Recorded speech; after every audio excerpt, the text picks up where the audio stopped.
বিশ্বের অন্যতম কড়া নিরাপত্তা বেষ্টনী ভেদ করে কিভাবে একজন পাইলট একটি ভুল পরিচয়পত্র ব্যবহার করে বোয়িং ৭৭৭-এর মতো বিশাল উড়োজাহাজ নিয়ে ঢাকা আন্তর্জাতিক বিমানবন্দর থেকে জেদ্দার উদ্দেশ্যে উড়ে গেলেন, যার কাঁধে শত শত যাত্রীর জীবন, যদি সেই পাইলট উড্ডয়নের আগে নিজের ব্যাগ গুছিয়ে নেওয়ার সময় সামান্যতম একটি ভুল করে বসেন, ভুল করে নিজের পাসপোর্টের বদলে নিয়ে যান তার মায়ের পাসপোর্ট, এবং সেই ভুল পাসপোর্টের সূত্র ধরে তিনি কেবল নিজের দেশ থেকেই উড্ডয়ন করেননি, তিনি আন্তর্জাতিক সীমানা পেরিয়ে পৌঁছে গেছেন অন্য দেশে। কি করে এটা সম্ভব হলো? বিশ্বের অন্যতম কড়া নিরাপত্তা ব্যবস্থার মধ্যে কিভাবে একজন পাইলট একটি ভুল পরিচয়পত্র নিয়ে একটি বোয়িং ৭৭৭-এর মতো উড়োজাহাজ নিয়ে ঢাকা থেকে জেদ্দায় গেলেন? আজ দ্য রিভিল মাস্টার উন্মোচন করবে এই রহস্যের প্রতিটি স্তর।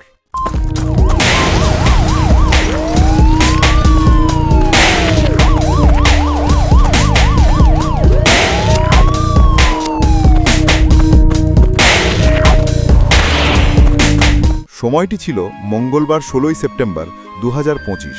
বিমান বাংলাদেশ এয়ারলাইন্সের ক্যাপ্টেন মুনতাসির রহমান বোয়িং ৭৭৭ উড়োজাহাজ নিয়ে জেদ্দার উদ্দেশ্যে রওনা হন। যাত্রীরা নিশ্চিন্তে ছিলেন গন্তব্যের দিকে, কিন্তু জেদ্দা বিমানবন্দরে পৌঁছানোর পর আসল নাটক শুরু হলো। ইমিগ্রেশন পার হওয়ার সময় সৌদি আরবের ইমিগ্রেশন কর্মকর্তারা পাসপোর্টের গরমিল টের পেলেন। ক্যাপ্টেন মুনতাসিরের কাছে থাকা পাসপোর্টটি তার নিজের ছিল না, ছিল তার মায়ের। ভুলটি এতই গুরুতর ছিল যে বিদেশি মাটিতে আটক ও জিজ্ঞাসাবাদের মুখে পড়তে হলো তাকে। এই ঘটনা শুধু পাইলটের ব্যক্তিগত বিড়ম্বনা ছিল না, এটি ছিল একটি আন্তর্জাতিক ফ্লাইটের নিরাপত্তা ব্যবস্থার ওপর একটি বিরাট প্রশ্নচিহ্ন। কর্তৃপক্ষ এটিকে তাড়াহুড়োয় ভুল বলে দাবি করলেও দ্য রিভিল মাস্টারের অনুসন্ধান এই সরল ব্যাখ্যার গভীরে যায়। পাইলটদের আন্তর্জাতিক ফ্লাইট পরিচালনার আগে বেশ কয়েকটি নিরাপত্তা ধাপ পেরোতে হয়। প্রথমত এয়ারলাইন্সের নিজস্ব প্রি ব্রিফিং এবং ডকুমেন্ট চেকিং। দ্বিতীয়ত বাংলাদেশের বিমানবন্দরে ইমিগ্রেশন কাউন্টার। প্রতিটি ধাপে তাদের ফ্লাইট ডিউটির কাগজপত্রের সঙ্গে নিজস্ব পাসপোর্ট ও আইডি কার্ড যাচাই করা বাধ্যতামূলক।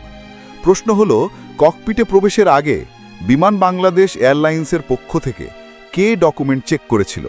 আর সবচেয়ে গুরুত্বপূর্ণ, ঢাকা বিমানবন্দরে ইমিগ্রেশন কর্মকর্তারা কিভাবে একজন পুরুষের পাসপোর্টের সঙ্গে একজন নারীর ছবি বা নাম মিলিয়েও সেটি পাশ করিয়ে দিলেন? এই নিরাপত্তা ফাঁকটি ছোট কোনো ভুল নয়, এটি একটি বিরাট গাফিলতি। কল্পনা করুন যদি ভুলক্রমে এটি কোনো পাসপোর্ট না হয় অন্য কোনো বিপজ্জনক জিনিস হতো, অথবা যদি ক্যাপ্টেন মুনতাসিরের ব্যক্তিগত নথিপত্র অন্য কোনো স্পর্শকাতর কারণে যাচাই করা প্রয়োজন হতো, তবে এই অনিচ্ছাকৃত ভুলের সুযোগ নিয়ে কেউ ইচ্ছাকৃতভাবেও অন্য কোনো অপরাধ ঘটাতে পারত। এই ঘটনা একটি মানবীয় ভুল হলেও এর ফলস্বরূপ বিমান পরিবহনের মতো অত্যন্ত সংবেদনশীল একটি শিল্পে কী ধরনের ঝুঁকি তৈরি হয় তা আমাদের বুঝতে হবে। বিমান চালনায় হিউম্যান ফ্যাক্টর একটি গুরুত্বপূর্ণ বিষয়। একজন পাইলট দীর্ঘ কর্মঘণ্টা, জেট ল্যাগ এবং ক্রমাগত চাপ সামলে কাজ করেন। এর ফলে সামান্য ক্লান্তি বা অমনোযোগের কারণে এমন গুরুতর ভুল হওয়া অস্বাভাবিক নয়। কিন্তু এই ধরনের ভুল যখন আন্তর্জাতিক নিরাপত্তা ব্যবস্থা ভেদ করে, তখন তার ব্যক্তি থাকে না। পূর্বের ঘটনাগুলিতেও দেখা গেছে অতীতেও বিমানে অন্যান্য পাইলটরা পাসপোর্ট ছাড়া বা মেয়াদোত্তীর্ণ আইডি কার্ড নিয়ে ফ্লাইট পরিচালনা করে বিড়ম্বনায় পড়েছেন। এই বারবার ঘটা ভুলগুলি প্রমাণ করে যে এটি কেবল একটি পাইলটের সমস্যা নয়, এটি এয়ারলাইন্স এবং বিমানবন্দরের অভ্যন্তরীণ নিয়ন্ত্রণ প্রক্রিয়ার দুর্বলতা। আমাদের দেশের বিমানবন্দরগুলির নিরাপত্তা কর্মীদের জন্য আরও কঠোর প্রশিক্ষণ এবং অত্যাধুনিক যাচাইকরণ ব্যবস্থা প্রবর্তন করা জরুরি, যেখানে মানুষের ভুলের সুযোগ কমে আসে। পরিশেষে ক্যাপ্টেন মুনতাসিরের ঘটনাটি আমাদের জন্য একটি কঠোর সতর্কতা। একটি ছোট ভুল যা আপাতদৃষ্টিতে ক্ষমার যোগ্য, তা আমাদের আন্তর্জাতিক সম্মান ও নিরাপত্তার উপর কত বড় আঘাত আনতে পারে।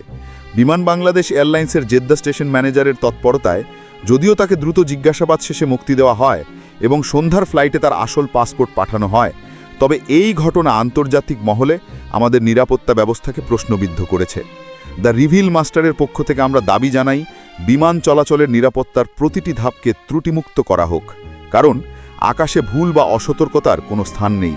আপনার জীবন কেবল অভিজ্ঞ পাইলটের হাতে নয়, আপনার জীবন নির্ভর করে মাটির নিচের সেই অদৃশ্য নিরাপত্তা প্রক্রিয়ার উপর যা এই ধরনের মানবীয় ভুলগুলি শনাক্ত করতে সক্ষম। কমেন্ট বক্সে আপনার মূল্যবান মতামত জানান। এই তথ্যগুলি যদি আপনার কাছে গুরুত্বপূর্ণ মনে হয় তাহলে ভিডিওটি লাইক করুন, শেয়ার করুন এবং আমাদের চ্যানেল দ্য রিভিল মাস্টারকে সাবস্ক্রাইব করতে ভুলবেন না। আমরা আসব নতুন কোনো গোপন রহস্য উন্মোচন করতে। ধন্যবাদ।